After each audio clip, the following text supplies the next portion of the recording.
ছেলেরা সাবধান, মার্কেট করার সময় ভুলেও দুই ধরনের পোশাক কখনো কিনবা না, তাহলে আল্লাহ পাকের লানত তোমার উপর নাজিল হতেই থাকবে, তোমার জীবনটা অশান্তিতে চলে যাবে। অথচ আমি আজকে দেখি ডানে বামে তাকালে ছেলেদেরকে দেখতে পাই ওই দুই ধরনের পোশাক ছেলেরা সবচেয়ে বেশি কিনে। এই জন্য আমার কাছে তো প্রত্যেকের কাছে গিয়ে গিয়ে এগুলো বর্ণনা করা সম্ভব না, প্রত্যেকের কাছে গিয়ে গিয়ে দাওয়াতি কাজ করা আমার পক্ষে সম্ভব না, কারণ আমার ব্যস্ততা থাকে। এই কারণে আমি আজকের এই আলোচনায় বলছি, যত ছেলেবেলার ইয়াং ছেলেবেলাদের ভিডিও সামনে যাবে প্রত্যেককে নিজেরা কান দিয়ে শুনতে হবে এবং অন্যজনকে আদাল্লু আলাল খাইরি কাফাইলিহি, অন্যজনকে শোনার আহ্বান করতে হবে, শেয়ার করতে হবে, অবশ্যই অন্যজনের কাছে পৌঁছাইতে হবে। তার কারণ হচ্ছে আল্লাহর হাবিব বলছেন, বাল্লিগু আন্নি ওয়ালাউ আয়া, আমার পক্ষ থেকে একটি বাণী হলেও সেটা মানুষের কাছে তোমরা পৌঁছিয়ে দাও। অসংখ্য হাদিসের কিতাবের মধ্যখানে হাদিস এসেছে, আল্লাহর হাবিব সাল্লাল্লাহু আলাইহি ওয়াসাল্লাম বলছেন, দুই শ্রেণীর জাহান্নামীদেরকে আমি এখনো পর্যন্ত দেখি নাই, তারা শেষ জামানায় আসবে, সুতরাং তার কারণে তাদের সাথে আমার দেখা হলো না।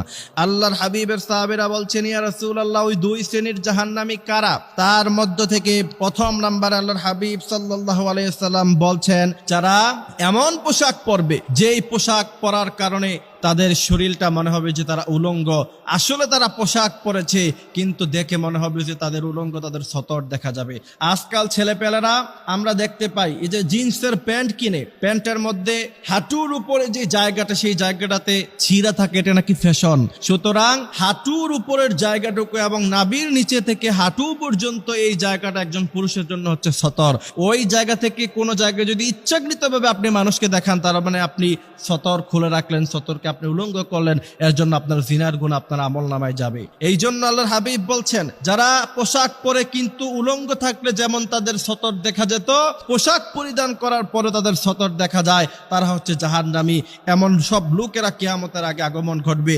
আজকে আপনি দেখেন, আপনারা মিলাইয়া দেখেন, ছেলেবেলাটা তোমরা মিলাইয়া দেখো যে তোমরা এই সমস্ত পোশাক কখনো পরিধান করেছো কিনা। দ্বিতীয় নাম্বার হচ্ছে সিল্কের পোশাক তোমরা পরিধান করবা না। সিল্কের পোশাক পরিধান করতে আল্লাহর হাবিব সাল্লাল্লাহু আলাইহি ওয়াসাল্লাম নিষেধ করেছেন। যারা সিল্কের পোশাক পরে তাদের উপর আল্লাহ পাকের লানত নাজিল হয়।